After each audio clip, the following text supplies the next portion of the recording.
문화저널 20일 독자 여러분, 주간 브리핑 시청자 여러분 안녕하십니까? 아나운서 배소윤입니다. 5월 둘째 주 주간 브리핑을 시작하겠습니다.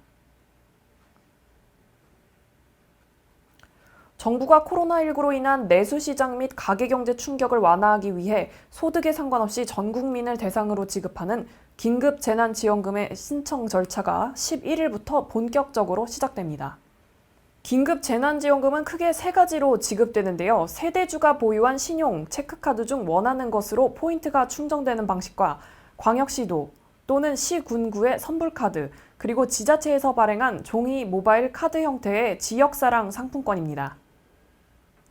지원 금액은 1인 가구 40만 원, 2인 가구 60만 원, 3인 가구 80만 원, 4인 이상 가구 100만 원이고 카드로 충전된 포인트는 8월 31일이 지나면 자동으로 사라집니다. 지자체의 선불카드와 모바일 상품권 역시 8월 31일이 사용 기한인데요. 종이 상품권은 사용 기한이 발생일로부터 5년이지만 정부는 8월까지 써달라고 권고하고 있습니다. 먼저 신용 체크카드 포인트로 받는 경우 해당 카드사 홈페이지 또는 카드사와 연계된 은행 창구에서 할 수 있습니다. 카드사 홈페이지 신청은 11일 오전 7시부터 세대주 본인 명의의 공인인증서로 로그인한 후 대상자 조회를 거쳐 충전을 원하는 카드를 선택하고 서식에 따라 빈칸을 채우면 됩니다. 신청서 작성을 마치면 이틀 뒤 포인트가 자동으로 충전됩니다. 방문 신청은 18일 오전 9시부터 지급을 원하는 카드와 연계된 은행의 창구로 가면 되는데요. 본인 확인을 위해 신분증을 지참하고 창구 직원의 안내에 따라 신청서를 작성하면 온라인 신청과 마찬가지로 2일 후에 포인트가 충전됩니다. 두 번째로 지자체가 발행하는 선불카드나 지역사랑 상품권으로 지원금을 받는 경우 온라인은 지자체별 별도의 홈페이지에서, 방문 신청은 읍면동 주민센터에서 신청할 수 있는데요. 다만 구체적인 내용은 지자체마다 조금씩 다를 수 있어 자세한 내용은 해당 지역 관청에 문의하는 게 좋습니다. 온라인 신청은 각 지자체에서 구축한 홈페이지에 접속해 카드사 신청과 비슷하게 로그인을 하고 신청서 작성을 해야 합니다. 이때 선불카드로 받을지 상품권으로 받을지 선택할 수 있습니다. 신청서 작성을 마치면 지원금 지급이 준비됐으니 찾아가라는 내용의 문자 메시지가 발송되는데요. 이후 읍면동 주민센터나 지역금고를 방문해 신분증을 제시하고 상품권 또는 선불카드를 받으면 됩니다. 방문 신청은 주소지 관할 읍면동 주민센터에서 할 수 있고 담당 직원을 통해 대상자 여부를 조회하고 신청서를 접수하면 됩니다. 지원금 지급이 준비되면 문자 메시지로 통보되고 신분증을 지참해 주민센터 및 지역금고로 지원금을 받으러 가면 됩니다. 고령자이거나 장애인 1인 가구 등 거동이 불편한 사람은 찾아가는 신청을 이용할 수 있습니다. 지자체에 해당 서비스를 요청하면 담당 직원이 자택으로 찾아와 신청서를 접수해 주는데요. 지원금 지급 준비가 끝나면 문자 메시지로 알려주고 직원의 재방문 일정을 안내한 후 약속된 날짜에 직원이 대상자를 찾아가 상품권 또는 선불카드를 전달합니다. 정부는 긴급재난지원금 지급 대상을 이전의 소득 하위 70%에서 전 국민으로 확대하면서 지원금을 기부할 수 있게 했는데요. 재정을 아끼기 위해 고소득자이거나 지원금이 굳이 필요하지 않은 사람들이 지원금을 받지 않도록 짜낸 발상입니다. 이들이 기부한 지원금은 고용보험기금과 근로복지진흥기금 등을 통해 코로나19로 어려움을 겪는 사람들의 고용유지와 일자리 창출에 쓰입니다. 기부라는 방식을 취한 만큼 그 취지를 살리기 위해 지원금 기부자에게는 일반적인 기부와 마찬가지로 소득세법에 따른 세액공제 혜택을 제공합니다. 기부 신청은 지원금 신청서를 작성할 때 얼마만큼 지원금을 받을지 또 얼마만큼 기부할지 선택할 수 있는데요. 카드 모바일 형태는 1만 원 단위로, 종이 상품권은 지자체별로 발행한 상품권의 금액 단위로 가능합니다. 지원금 이외에 고용 안정을 위해 추가로 기부를 원하는 경우 근로복지공단 홈페이지에 안내된 방법에 따라 신청할 수 있습니다. 지원금을 이미 받은 상태에서 기부에 참여할 때는 현금 접수가 원칙입니다. 참고로 긴급재난지원금 전액을 기부하려면 아무것도 하지 않고 가만히 있으면 되는데요.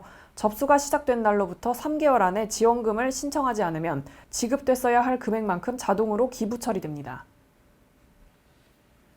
이재용 삼성전자 부회장이 고개를 숙였습니다. 이 부회장은 자신과 삼성을 둘러싼 경영권 승계 문제와 문호조 경영에 대해 앞으로는 논란이 없을 것이라고 약속했습니다. 이 부회장은 6일 서울 서초구 삼성전자 서초사옥에서 대국민 사과 기자회견을 열고 이같이 밝혔는데요. 삼성중법감시위원회가 지난 3월 11일 승계, 노동, 시민사회 등 사안과 관련해 이 부회장과 삼성 측의 사과를 권고한 지 2개월여 만입니다. 이재용 부회장은 이날 예정됐던 시각인 오후 3시에 맞춰 모습을 드러내 약 10여 분 동안 준비된 원고를 천천히 읽어나갔습니다. 이 부회장은 법과 윤리를 엄격하게 준수하지 못했다면서 이 모든 것은 저희들의 부족함 때문이다. 저의 잘못이다.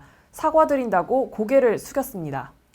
경영권 승계 논란과 관련해 이 부회장은 그동안 저와 삼성은 승계 문제와 관련해 많은 질책을 받았다면서 삼성 에버랜드 분식 회계 사건과 최근 정유라 승마 지원 뇌물 사건 재판을 거론했습니다. 그러면서 이 자리에서 분명하게 약속드린다. 이제는 경영권 승계 문제로 더 이상 논란이 생기지 않게 하겠다고 못 박았습니다.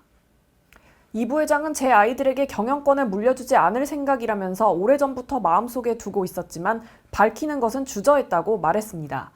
그러면서 경영 환경이 녹록치 않은 데다 저 자신이 평가받기 전에 제 이후의 승계를 언급하는 것이 무책임한 일이라 생각했기 때문이라고 덧붙였습니다. 노동 문제에 대해서는 더 이상 삼성에서는 문호조 경영이란 말이 나오지 않도록 하겠다라며 문호조 경영 폐기를 공식화했습니다. 이 부회장은 삼성의 노사 문화는 시대의 변화에 부응하지 못했다라며 그동안 상처를 입은 분들에게 진심으로 사과드린다고 말했습니다. 아울러 노사관계 법령의 준수와 노동 3권을 보장하고 건강한 노사 문화가 정착되도록 하겠다는 뜻도 전했습니다. 준법감시위가 재판 무마용이라는 의심을 받는 사실을 염두에 둔 듯한 발언도 있었는데요. 이 부회장은 재판이 끝나더라도 준법감시위는 독립적인 위치에서 계속 활동할 것이라며 그 활동이 중단 없이 이루어지도록 하겠다고 강조했습니다.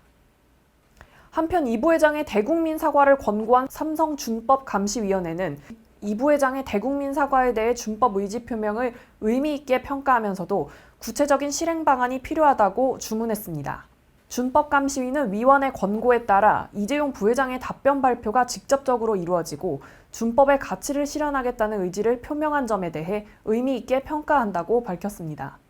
다만 준법 의무 위반이 발생하지 않을 지속 가능한 경영체계 수립, 노동 3권의 실효성 있는 보장, 시민사회의 실질적 신뢰 회복을 위한 실천 방안 등이 뒷받침돼야 한다고 의견을 모았다면서 조만간 자세한 개선 방안을 마련해달라고 삼성전자 등 관계사에 요청했습니다. 180석 슈퍼여당 더불어민주당의 21대 국회 첫 원내대표로 사선의 김태년 의원이 선출됐습니다. 김 의원은 코로나19로 인한 경제 위기가 다가오고 있는 시기에 집권 여당 원내대표를 맡게 돼 어깨가 매우 무겁다면서도 통합의 리더십으로 당을 하나로 모으고 당정청의 역량을 위기 극복에 집중시키겠다고 약속했습니다. 7일 더불어민주당은 국회의원회관에서 신임 원내대표 선출을 위한 당선인 총회를 열었는데요. 1차 투표에서 기호 1번 김태년 후보는 82표, 기호 2번 전해철 후보는 72표, 기호 3번 정성호 후보는 9표를 얻었습니다. 1차 투표에서 전체 163명 중 과반을 넘긴 82표라는 수치가 나오면서 추가로 2차 투표를 진행하지 않고 원내대표 당선이 확정됐습니다. 이인영 원내대표와 이해찬 당대표로부터 꽃다발을 받은 김태년 의원은 인사말을 통해 일할 기회를 주셔서 감사드린다. 최선을 다해 일하겠다라며 함께 경쟁한 전해철, 정성호 두 후보에게도 감사 인사를 전했습니다. 김 의원은 코로나19로 인한 경제 위기가 다가오고 있는 시기에 집권 여당 원내대표를 맡게 돼 어깨가 매우 무겁다며 후보님들의 힘과 지혜를 모아 경제 위기를 극복해내는 데 앞장서겠다. 통합의 리더십으로 당을 하나로 모으고 당정청의 역량을 위기 극복에 집중시키겠다고 약속했습니다. 김 의원은 지난 20대 국회 4기 원내대표 경선에 출마했지만 당시 비주류였던 이인영 원내대표에 패하면서 고배를 마셨는데요. 재도전 끝에 차기 원내대표로 선출된 김 의원은 전임 원내대표인 이인영 의원을 향해서도 감사의 말을 잊지 않았습니다. 경쟁을 벌인 김태년 후보와 전해철 후보는 모두 친문 인사에 해당하지만 진문이라 불릴 정도로 친문 핵심 인사로 꼽히는 전해철 후보 대신 김태년 후보가 당선된 배경에는 비주류의 표심도 영향을 미쳤다는 분석이 나오는데요. 180석이라는 전무후무한 거대 여당을 만들어준 여론의 요구가 당정청의 하나 된 움직임인 만큼 문재인 정부에 힘을 실어주기 위해 친문 인사를 뽑아야 한다는 심리와 동시에 친문 일색인 당 분위기는 다소 지양해야 한다는 견제 심리가 함께 작용한 것으로 풀이됩니다. 제1야당인 미래통합당의 21대 국회 첫 원내대표에 오선의 주호영 의원이 당선됐습니다. 주호영 신임 원내대표는 180여석이라는 거대 여당을 상대하면서 동시에 총선 패배로 침체된 당을 추스르고 김종인 비대위 출범을 둘러싼 혼선을 수습해야 하는데요. 이 때문인지 주 의원은 기쁨보단 책임감이 어깨를 누른다며 어려울수록 기본으로 돌아가야 한다고 말했습니다. 8일 미래통합당은 국회에서 당선인 총회를 열고 투표를 진행한 끝에 주호영 의원이 59표로 과반 득표를 달성해 원내대표로 선출됐습니다. 경쟁 상대였던 권영세 의원은 25표에 그쳤습니다. 당선 직후 주 의원은 패배의식을 씻어내는 게 급선무다. 한 분 한 분이 전사라는 책임감을 가지면 좋은 결과가 있을 것이라면서 고질적인 당내 의사결정 과정 문제 해결과 결정되면 승복하는 풍토를 만들면 가까운 시간 안에 국민의 사랑이 돌아올 것이라고 강조했습니다. 이날 당선자들은 재건과 혁신을 외친 권영세 후보 대신 경험과 노하우를 앞세운 주호영 후보를 택했습니다. 이는 21대 국회에서 미래통합당이 상대해야 할 집권여당 원내대표에 정책통인 김태년 의원이 당선된 것이 크게 작용한 것으로 풀이됩니다. 일각에서는 주 후보의 당선이 변화 대신 안정을 택하고 영남 정체성만 더욱 강화시킨다는 지적을 받을 가능성이 높고 이 부분에 대해서는 넘어야 할 산이 높다는 지적도 있습니다. 한국 프로야구가 미국의 스포츠 전문 채널 ESPN을 통해 미국에 생중계되면서 야구장 광고를 진행한 국내 기업들이 뜻밖의 광고 수혜를 누리게 됐습니다. 야구를 매개체로 자연스럽게 기업 브랜드와 제품 등을 미국 TV에서 홍보할 기회를 잡았기 때문인데요. 지난 5일 미국 전역에 생중계된 한국 프로야구 개막전 삼성 라이온즈와 NC 다이노스 개막전에서 삼성전자는 야구 중계 화면에 가장 잘 잡히는 포수 뒤 광고판을 선점했습니다. 이날 삼성전자는 스마트폰 신제품 갤럭시 S20을 광고했는데 미국 시청자의 뜨거운 반응을 불러일으켰습니다. 실제로 미국 SNS에서는 삼성 야구팀 경기를 보고 있으니 갤럭시 스마트폰을 사고 싶다. 삼성 TV를 사용하고 있으니 삼성을 응원하겠다는 등의 폭발적인 반응을 불러일으켰습니다. 프로야구 스폰서로 참여한 신한은행과 유유제약도 ESPN 광고 효과에 미소를 감추지 못하는 모습인데요. 유유제약은 서울 잠실야구장 1루 그라운드에 유유제약 로고 및 회사명을 페인팅해 다양한 경기 장면에서 노출됐습니다. 유유제약 관계자는 프로야구 스포츠 마케팅을 통해 강화된 기업 인지도를 바탕으로 매출 증대 및 우수 인재 확보 등 다양한 파급 효과가 있을 것으로 기대한다고 말했습니다. 신한은행 관계자는 이제 프로야구가 시작인 부분이라 객관적인 수치로 나온 것은 아니지만 개막이 연기돼 고객들 관심이 더 커진 부분이 있는 것 같다며 신한 프로야구 정기 예금 적금이 완판되고 솔퀴즈 콘텐츠에 참여한 고객 수가 급증하는 등 긍정적인 효과가 있는 것 같다고 전했습니다. 기업 광고 담당자들은 야구장 현장 관람 및 TV 중계, 스포츠 뉴스 하이라이트 방영, 네이버, 카카오 등 온라인 야구 중계, 야구장 현장 관람객의 자발적 SNS 업로드 등 다양한 플랫폼을 통해 기업 브랜드가 노출되기 때문에 광고 효과가 극대화될 것이라고 기대하고 있습니다. 한편 코로나19로 인해 미국 프로야구가 개막을 무기한 연기하면서 ESPN은 미국 야구 팬들을 위해 KBO로부터 중계권을 취득해 한국 프로야구 경기 영상을 송출할 것을 결정했습니다. ESPN은 미국 내 유료 가입자 수만 1억 명에 달하는 대형 스포츠 매체로 미국 내 메이저리그 경기 시청자 수는 200에서 300만을 기록하고 있습니다. 대한체육회가 근절되지 않고 있는 국가대표 선수들의 음주소란 및 음주운전 등의 적극 대응을 통한 재발 방지에 나섰습니다. 대한체육회는 현직 국가대표 선수들의 음주소란 행위, 음주운전 등에 대해 책임을 통감하며 향후 이와 같은 상황이 재발하지 않도록 각고의 노력을 기울여 나갈 방침이라고 7일 밝혔습니다. 체육회는 우선 스포츠공정위원회 규정을 개정해 음주운전 등에 대한 징계 기준을 신설하는 한편 국가대표 훈련 관리 지침도 개정, 선수촌 내 훈련 기강 회의에 적극 대응할 예정입니다.